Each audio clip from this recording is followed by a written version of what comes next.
Ano hong masasabi po ninyo, initial o unang assessment po ninyo sa day 4 ng impeachment trial, lalo na po itong ikalawang testigo po ng prosekusyon?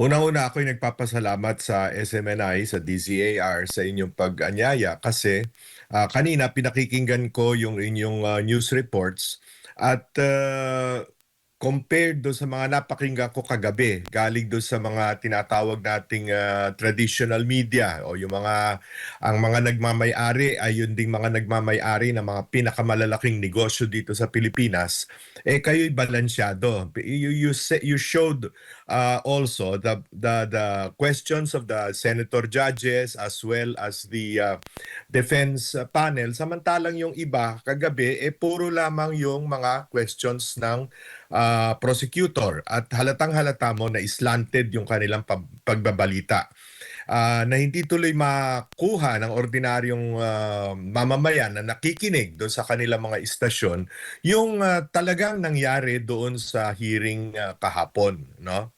Kaya't ako'y nagpapasalamat at ako'y binigyan naman ninyo ng pagkakataon na makapulong kayo ngayong umaga. Opo. Thank you, Sir Lito. Ano yung masasabi po ninyo na doon sa naging cross-examination ay pinuntirya po ng depensa yung mga dokumento na discovering may mga discrepancies, may mga baga hindi naaayon, no, sa timeline at sabi typo. Sa inyo pong pananaw, gaano ho ito kabigat o para po sa isang prosekusyon o sa depensa man ang ganitong ipinapakita na isang testigo po sa impeachment trial?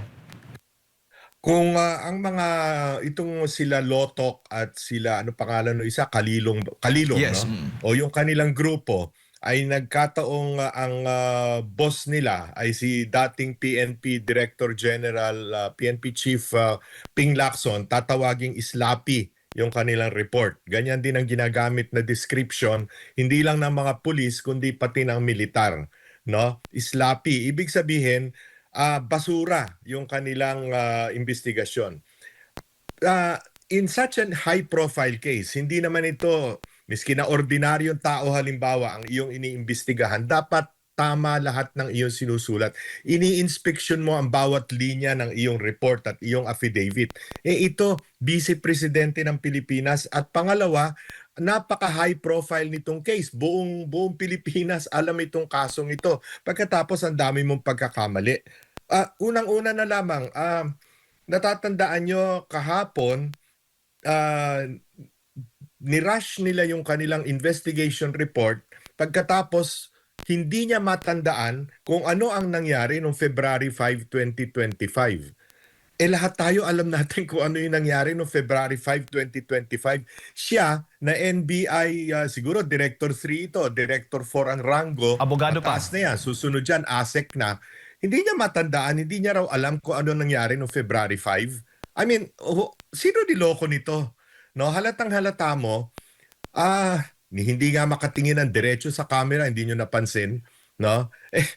Talagang napakasama ng investigasyon at halatang halata na from the very beginning meron na silang conclusion na gustong mangyari, no? At pinagtagpi-tagpi na lamang yung mga video sequences, pinagtagpi-tagpi na lamang yung mga statement ni Vice President Inday Sara to come up with what they call a prima facie evidence against her, no? Miski sinong piskal itatapon ito, kaya nga miski DOJ napahiya kasali rin naman ng DOJ dyan sa pagdiin kay Vice President Inday Sara, pero miski sila napahiya doon sa unang report kaya ibinalik at humihingi ng additional evidence. Opo. At bukod pa dyan, Sir Dito, madagdag ko lang din, yung pag-amin po ng, ni Attorney Lotok na gumagamit po sila ng templated na mga affidavits o template affidavits na may magkakahawig po, no? Na maling spelling, na-describe po yan. Tulad po nung yung mama na sinasabi po doon sa affidavits para po sa iba't ibang agents. Sa tingin po ninyo, ito po ay minadaling demolition job o talagang standard operating procedure na ng ahensya? Ang lahat ng ito ay demolition job from the very beginning. Ito'y matagal ng pinlano. It is a conspiracy from the very top of government, no? Mag-umpisa doon sa pag-alok ng confidential funds galing sa Office of the President, tinransfer sa Office of the Vice President. Doon pa lamang ang problema nga nito, mukhang na set up ang Vice President Sara na ang akala naman niya ay bukal sa damdamin o sa loob ng mga opisyal ng gobyerno, kasama ang DBM, kasama Office of the President, kasama ang ang House of Representatives ng pangalawang taon, na mabigyan siya ng confidential at intelligence funds para magamit niya upang mas mabuti niya, maigi niyang mapadala ang kanyang mga serbisyo sa ating taong bayan. Pero ito'y mukhang na-trap siya. At kaya alam na alam nila ang plano, talagang conspiracy from the very top. Kanya sinundan ito ng mga Quadcom, ng public accountability hearings, na nakita rin naman natin na napaka one-sided.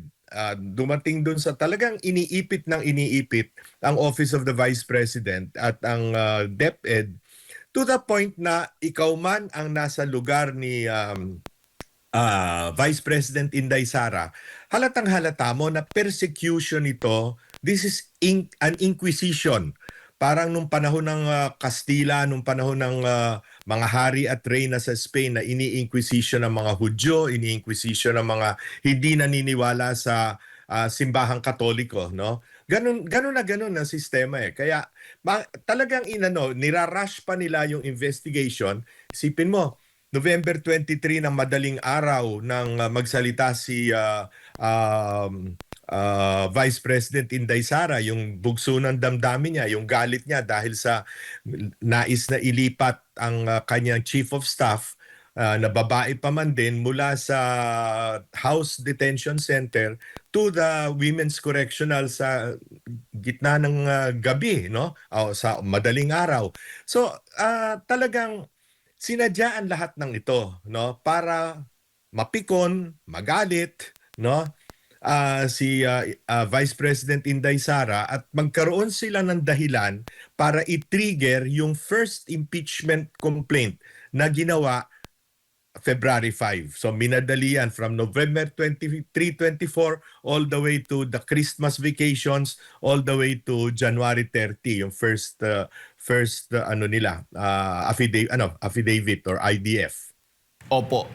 At nanindigan pa itong si Attorney Lotok na may real and actual threat nga daw. Umano, itong banta ni VP Sara, gamit daw yung 4 na batayan, yung kanyang manner, yung kanyang literal meaning, yung toxic relationship, at yung nature ng kanyang instruction, Sir Lito. Pero dapat ba, sa mata ng publiko, dapat bang paniwalaan ang mga ganitong mga sinasabi ng testigo kung kulang, o baga may error, may typo error, mali-mali yung mga petsa, at hindi pa masyadong hindi may personal na, hindi pa nga alam niya kung ano yung talagang kumpletong detalye ng ginagawang investigasyon doon sa ibang mga media. Sa inyo pong pananaw, Sir Lito, ano yung masasabi po ninyo? Masyadong imaginative, no, at speculative yung kanyang mga conclusions, no. Matatandaan natin na nagtanong mismo si Senate President Sherwin Gatchalian at maging si Senator Alan Cayetano, na binanggit niya doon sa kanyang report yung statements ng AFP, ng PNP, ng National Security Council, pero hindi man lang niya in-interview ang mga opisyal nito. Hindi man lang niya tinanong anong findings, or hindi man lang siya humingi ng tulong dito sa mga to. Meron diyang CIDG, meron diyang ISAP, meron diyang National Security Council na merong malawak ang kaalaman tungkol sa intelligence. Bakit hindi man lang sila nakipag-ugnayan dito? Kaya bistadong-bistado na minamadali lamang yung report, dahil nga planadong-planado yung first impeachment complaint na ngayon ay inulit sa second impeachment complaint, no? This is a setup. Malinaw na malinaw ito, no? Opo. Sir Lito, bago ko lang ipasa kay partner Admar, doon po sa mga senator judges, papaano po ninyo tinitingnan ang kanilang mga political biases, kung meron man? Well, hindi ko nababanggitin kung sino kasi lahat naman tayo siguro Yes, yes. nakapakinig. Siguro may mga isa o dalawa na malinaw na may script na binabasa at mukhang nagte-text yung prosecution panel o yung mga congressmen dun sa kanilang mga kakamping senador. Pero makikita rin natin na basically, open ang mind ng karamihan, no, doon sa mga nagtatanong na senator judges, no. Kaya nakapunto sila ng mga magagandang aspeto kung saan nabutasan itong testimonya nitong si Loto. Regional Director Lotok, no. Na nalaman ko lamang ah, kasi nung Sabado, nagkataong ako'y naimbita sa 60th wedding anniversary ni dating Mayor Lito Atienza at ang nakaupo ko sa lamesa ay puro mga pari, no? Mga pari ng simbahang Katoliko kasama si Bishop Bacani at doon ko lang nalaman na ito palang prosecutor yung lead prosecutor dito sa article na ito, si Attorney Ligutan, ay classmate ni Jude Asidre ng Tingog Party List, no, na bata ni Speaker Romualdez. At kahapon do sa pagpapalit nila ng kasi yung isa do sa mga nasa lamesa namin, classmate niya sa seminaryo. Mag-classmate sila sa seminaryo. Si Asidre siya at saka itong si Ligutan. Pagkatapos, ito pala si Lotok ay nagkaroon din, taga-waray-waray din. I'm not making any, binanggit ko lang ito just to show na siguro nga talagang planadong-planado ito. Pati yung mga cast of characters, wika nga, puros mga taga-isang lugar lamang. Ano? But the point is, palagay ko unti-unting nabubuksan ang pananaw ng ating mga senator judges, no, dito sa napaka-damaging na testimony nitong si Lotok, Attorney Lotok, no, para nilang makita na talagang mukhang sinet up lamang si Vice President Inday Sara Duterte rito at wala talagang malinaw na basehan para sabihing siya ay inciting to sedition. Napakabigat nun para mo maano sa ganyang klaseng investigasyon. At pangalawa, yung grave threats, no, which constitute, according to the prosecution, an impeachable offense. No? Sir Lito, si Admar po ito. Magandang umaga. Magandang Mapapansin umaga po sa iyo, Admar. natin, every panahon ng kampanya during sa pagsasalita ng mga politiko, hindi rin may iwasan itong mga ganitong mga banta-banta na alam niyo na, pagkalaban sa mga politika, pang-bluff, lalo na pag may narinig ka na banta, iba-bluff mo rin siya. Kasi meron din akong nababasang mga komento po na kung sadyang gustong i-assassinate ng pangalawang pangulo, ang kanyang target, bakit niya ito isa sa publiko, Sir Lito? Tama ka dyan, Admar. At maski na ordinaryong na tao sa karsada, palagay ko maniniwala dyan sa iyong puntong sinabi na yan. No? Kung talaga meron kang plano, bakit mo i-advertise? Bakit mo sasabihin antimano kung ano yung plano mo? Para bang yung ginawa nitong si dating nung first day ba yon o second day yata ng trial na si Attorney Lorna Capunan na sinabing balak daw nilang kuning hostile witness si Vice President Inday Sara. Kung may balak kang ganun, wag mo sabihin, imbitahin mo na lang, humingi ka na lang ng subpoena ad testificandum, no? Kaya yun ang problema sa mga tao na nauuna ang daldal kesa sa pag-iisip na malalim na pag-iisip at pagsusuri, no? Talagang kung sa ano, inaaksaya ng ng mga ito ang panahon ng buong sambayanan na dapat ay nakatuon sa mga pang-araw-araw na problema natin. This is all toxic political noise, no? At paalala ko lamang sa ating tagapakinig na matatandaan niyo siguro na si Bongbong Marcos, mismong presidente, nagsabi noon na this impeachment will not do any good for a single Filipino. 'Di ba meron siyang sinabing ganon na noon na ayaw niya raw, kesyo hindi niya raw gusto itong impeachment. Samantalang ngayon, malinaw na malinaw, nagsisinungaling silang lahat. Opo, at batay nga dito sa impeachment law natin, no, sa 1987 Constitution, yung accountability of public officers, sinasabi nga dito na ang pwedeng kaharapin, ma-impeach ang isang impeachable official kung meron siyang culpable violation of the Constitution, treason, bribery, graft and corruption, other crimes, or betrayal of public trust.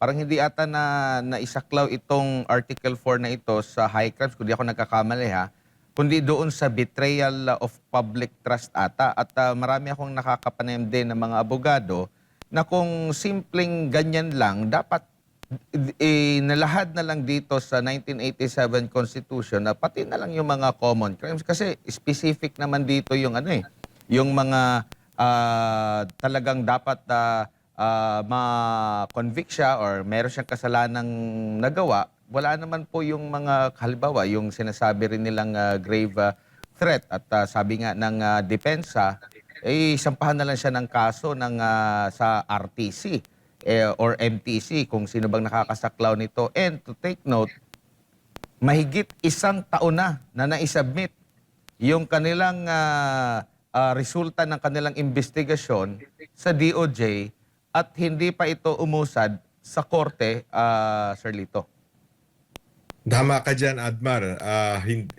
Bakit binaliwala hanggang ngayon ng DOJ yung investigation report at affidavits nitong NBI, no? Wala pa sila isinasampa unless this is all part of a plan na talagang impeachment ang gagamitin. Hindi yung papanagutin si Vice President Inday Sara for grave threats, kundi gamitin ito, i-elevate ito sa impeachment trial dahil ang kanilang gusto lamang mangyari ay ma-disqualify siya na tumakbo sa 2028 presidential elections. Dahil sa malakas ang kanyang mga popularity, hanggang ngayon mataas ang kanyang popularity numbers, samantalang pabagsak ng pabagsak ang popularity at approval at trust rating ni Pangulong BBM. So talagang ang intensyon lamang ay mawala siya sa eksena, no? In the same way na inalis nila rito si Pangulong Rodrigo Duterte at itinapon doon sa ICC na labag sa sarili nating batas maging sa mga patakaran ng ICC, no? So all of this is political. Yun na nakakainis dito sa mga nangyayari sa ating bansa, Admar, no? Isinasakripisyo ang kalagayan ng ekonomiya, ang kalagayan ng bawat isang mamamayan para lamang sa politika, para lamang manatili sila sa kapangyarihan at manatili rin sila sa pagnanakaw sa kabangbayan. Opo, dito naman po sa pagbabatay, kung pagbabatayan po natin yung mga sinasabi ng mga witness, yung mga nasa prosekusyon, lalo na yung mga aligasyon or mga pumupuna dito sa pangalawang Pangulo, may isasantabi ba natin na wala talagang kamay ang ehekutibo, lalo na ang Pangulo, sa mga kasong kinakaharap ng pangalawang Pangulo? Na parang ginagawa naman nila tayo mga tanga para mangyari ito. Unang-una, dun sa unang impeachment trial, sino unang-unang pumirma? Anak ng Pangulo. Sino huling-huling pumirma? First cousin ng Pangulo, noon ay speaker pa. Pagkatapos dito sa pangalawang impeachment trial, kitang-kita naman natin dun sa ginawa parang mini trial nitong si attorney Congresswoman Jervy Luistro. kitang-kita naman natin kung paano pinatakbo yung investigasyon, no, yung preliminary investigation, so-called, doon sa Committee on Justice. Na ngayon ay mas marami ang pumirma, 257 ba o something like that, no? 257 na batay sa mga sinasabi ng kapwa congressmen nila katulad ni Congressman Egay Erice ay mukhang may pabuya para ka pumirma, no? At yun na nga, na-discover na natin yung flood control projects, no, noong 2023, 2024 and 2025 budgets. Siguro ngayon farm to market roads naman ang paggagalingan ng kanilang mga pabuya, no? This has become so much of a criminal conspiracy against the interests of the Filipino people.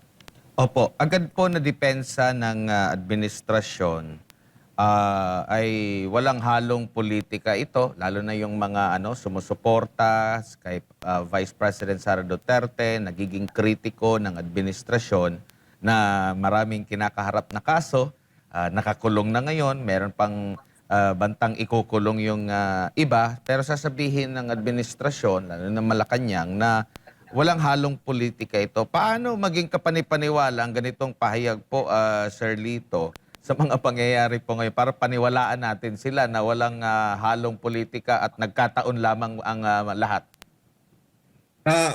Unang-una, nakita natin kung paano si presiding officer, Senator Chis Escudero, ay sinabihan, inakusahan na hindi lamang doon sa nitong si Yusek Romy Bernardo na ngayon ay state witness, no? At na-implicate din doon sa mga sinabi ng mga Marines, ex-Marines, ex-sundalo tungkol sa mga delivery ng maleta, no? Na tinakot ng tinakot at nung bumigay ngayon ginawa pang presiding officer. So meron ka ng presiding officer na bagamat so far dahil matalino naman yan, bigay na natin sa kanya yon kay Senator Chis Escudero at magaling na mga abogado yan. Pero at the end of the day, hindi mo matatanggal yung duda o yung agam-agam na kasi merong sword of Damocles over his head. Ganun din si Senator Joel Villanueva. Sabi ng ombudsman, sa loob ng 2 linggo, magsasampa na kami ng kaso. O 2 buwan na po ang dumaan sa ombudsman Boying Remulla. 2 buwan na po. Nasan yung kaso? Pero in the meantime, tumalo na doon sa kabila. No? Si Senator Marcoleta, walang kakwenta-kwentang kaso na ginawang plunder imbis na graft. No? Kitang-kita natin na talagang they will move heaven and earth, wika nga, para lamang matanggal sa pagka-vice presidente si Vice President Inday Sara. Kaya ito'y magtatagal pa ito at in the meantime kung ano-anong kabulastugan ang ilalabas nila, maaring yung mga iba ay hinahanapan pa nila ng ebidensya hanggang ngayon ay nag-fishing expedition pa sila para lamang siraan ang siraan. Kasi double prong dito, Admar. Kung halimbawa ang ating mga senator judges ay hindi bumoto for conviction, no, dahil 16 votes ang kinakailangan to convict at hindi nila maabot yung 60 na yon, gagamitin nila itong mga buwan na darating ng investigasyon para siraan si Vice President Inday Sara, katulong ang media na kakampi nila, no, para nga ang lumalabas lamang sa mga ibang media liban na lamang dito sa SMNI at saka sa Net25 ay slanted para ikundina in the public eye itong si Vice President Inday Sara. Napaka-unfair ng ginagawa. Ang politika dapat merong tawag sa Kastila, hugar limpyo yung patas na laban. Dito sa gobyerno natin walang patas na laban Everything is always one-sided. Opo, at nakikita nyo rin po ba, Sir Lito, na sakaling i-impeach nila ang pangalawang Pangulo, lilipat na sa kanila ang mga supporter ng pangalawang Pangulo kung sino man yung kanila pong magiging pambato, o baka naman under pa rin ni Vice President Sara Duterte, mga galing sa suporta niya, doon lilipat yung mga supporter niya? Primero sa tanan, Admar, kitang mga Bisaya, kitang mga taga Mindanao, dili man kita mo uyon sa kining mga gihimo nila kontra kang Inday Sara. That is 33.5% of the vote. Hindi ko pa binibilang ang mga Bisaya at ang mga taga Mindanao na nakatira sa Luzon, no? Yun hindi matitinag yon sapagkat nakita nila, no, kung paano inapi ang kaya na sabihin na natin kapwa nila Bisaya at kapwa nila tiga Mindanao na si Inday Sara at maging ang siguro hindi ako nagkakamaling sabihin na ang pangulo na pinakamahal ng taong bayan, hindi lamang ng Bisaya at Mindanao, kundi ng pati ng mga taga Luzon at taga NCR na kanilang sinuko, itinapon, ikinidnap at pinadala doon sa Den Haag. Hindi kayang makalimutan ng taong bayan ang ganyang kalalang kasamaan. Opo, dito naman po sa nakatakdang SONA ng presidente, ano po kaya sa tingin ninyo, sa assessment po ninyo sa nakalipas na isang taon na ang kanya pong ipagmamalaki? Well, balita ko unang-una, inumpisahan niya itong rigodon o pagtanggal ng ilang mga opisyal sa kanyang kabinete na bagamat sangkot sa mga kung ano-anong akusasyon ng katiwalian ay hindi tinatanggal kundi pinagre-resign dahil may sakit o kaya nire-recycle, no? From one position to another position. Sasabihin niyang paglilinis ng pamahalaan yan, good governance kuno, no? Pangalawa, siguro at ito'y mga bali-balita na nasasagap natin, meron daw mga ilang congressman na sasampahan ng kaso ng patungkol dito sa flood control scandal para naman hindi kahiya-hiya na ibalik sa kanya yung kanyang mga katagang mahiya naman kayo na binitiwan niya noong nakaraang SONA. So, but all of this is optics. Lahat ito ay kunwari lamang. Isipin mo nga, yung secretary ng DPWH gagawing state witness. Saan ka nakakita? Yung taong pumirma ng kontrata, yung nagpabid ng kontrata, yung nagbayad sa mga kontraktor, gagawin mo state witness. Lokohan lahat ito, Akbare. Kaya nga, kung basta natatawa na lamang tayo kuminsan sa kanilang ginagawa. Pero halatang halata no? Opo. Ewan ko kung ano sasabihin niya sa susunod niya SONA at ano'y pagmamalaki niya. Wala namang, ayan, dito pa lang sa Quezon City, sa Manila, nagbaha-baha na naman. Sa Bulacan, bumalik ang baha. Sa Pampanga, nagkaroon ng landslide sa Davao Occidental, sa Panay, kung saan-saan. Nasaan yung mga proyektong pinagmamalaki nilang 5,500 flood control projects? Opo, meron pong inilabas ang SWS na survey na mula -15, naging -7 ang net satisfaction rating. Pero negative pa rin po. Mas marami pa rin po yung hindi satisfied sa pamumuno kumpara doon sa satisfied.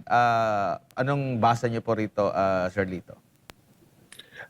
Alam mo, Admar, dapat malaman ng taong bayan na yung pagsa-survey, hindi ibig sabihin na gumawa ka ng let's say 1,200 or 1,800 respondents nationwide ay lahat ng probinsya o lahat ng rehiyon ay nasa survey. So for instance, pag sinabi mong Kabisayaan, sa unang survey pwedeng doon ka mag-survey sa Cebu City, halimbawa sa Tacloban, no? Sa susunod na survey, para yung Tambiolo, inililipat, mapupunta naman sa Iloilo, sa Bacolod, ganyan yan no? At kung kakargahan mo yung halimbawa, yung Ilocos, dadagdagan mo ang isa-survey mo doon, hindi naman nalalaman ng taong bayan kung paano talaga yung mechanics ng pagsisurvey. Kaya kung matatandaan mo noong 2025, lahat sila, Pulse Asia, SWS, WR numero, ano pa ba yun? Kung sino-sino pa, Tanghere. Lahat sila, ibang-iba ang kanilang naging prediction ng survey compared sa naging resulta. Ang tumama lamang si Malutikia, yung kanyang publicus. Di ba? Na sinabi niya kung sino ang mananalo at sino matatalo doon sa senatorial survey. Siya lamang ang tumama. Hindi ko pinagbibintangan ng bias ang mga yan. Ang sinasabi ko lamang, hindi mo kayang kunin ang pulso ng buong bansa, no? You can only estimate, you can only approximate. Kaya kung sinasabing -7 na ngayon, dati -25 ba o -15, ngayon -7, maaring yan ay dahil napunta halimbawa ang Visayas sa Tacloban, sa Waray-Waray. Napunta, mas madami ang napuntang, nagkaroon ng respondents na galing sa Kabikulan o kaya at sa Ilocos, no? So we have to take all of these surveys with a grain of salt, no? Ang malinaw na malinaw, palagay ko naman lahat ng tao ngayon ay nakakaranas ng hirap, ng gutom, na hindi magkasya yung kakarampot nilang kinikita, samantalang pataas ng pataas ang presyo na wala namang magawang solusyon ang pamahalaan. O ngayon, pumutok na naman yung Iran. Nagbobombahan na naman sila doon. Sa isang linggo, tataas na naman ang presyo ng gasolina. Mano bang tulungan naman ng gobyerno ang taong bayan? Bawasan man lamang yung VAT o yung excise tax na pinangako, hindi rin naman ginawa, no? Para man lamang mapaibis na, medyo makabawas naman, no, sa gastusin ng taong bayan at sa pagtaas ng presyo ng pangunahing mga bilihin, no? Opo. Wala eh.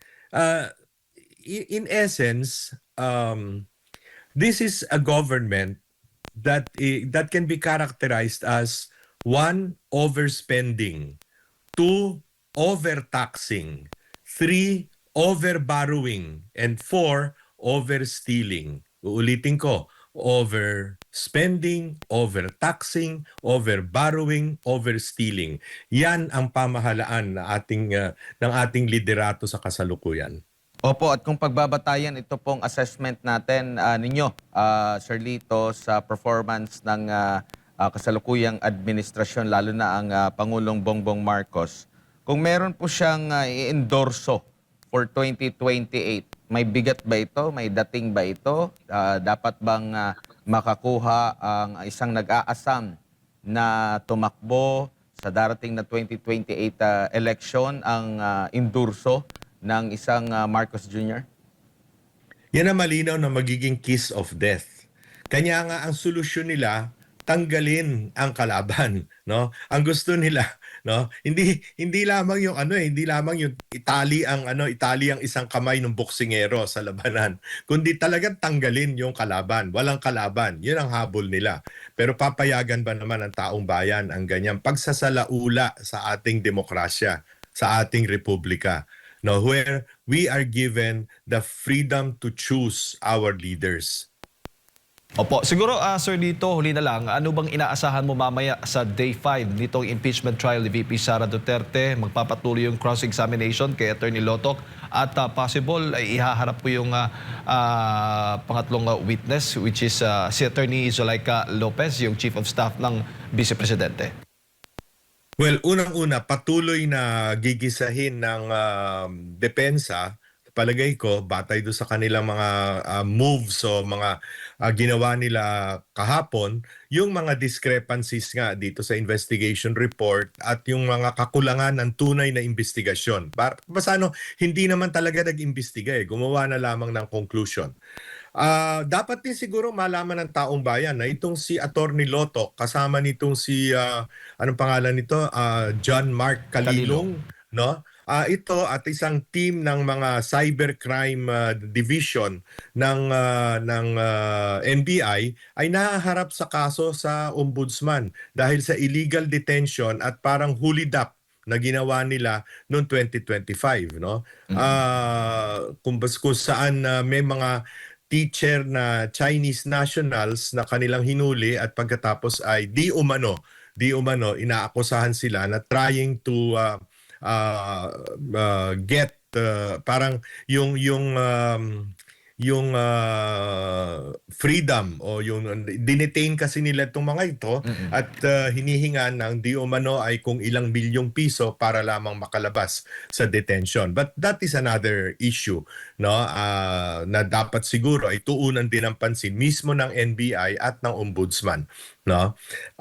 Pero dito kay Zulaika Lopez, hostile witness ang hindi defense ang humingi na ito'y maging testigo, ang humingi ay ang prosecution na palagay ko gagawin nila ang lahat para ipin down si Zulaika Lopez para makakuha sila ng again to create the impression na talagang seryoso yung di umano ay threat ni Vice President Inday Sara at pero ako naman ay kumpiyansa na kayang-kaya ng depensa na again sa cross-examination kay Zulaika Lopez ay lumabas ang katotohanan na ginipit ng todo-todo itong si Zulaika Lopez na siyang ikinagalit na rin ng ating Vice President. Opo, at lumilinaw na rin po yung mga pahayag doon, no, ng Vice Presidente na sila'y magsasalita sa right venue. Ito na ho ba yung nakikita natin? Kasi noon, kung haharap po sila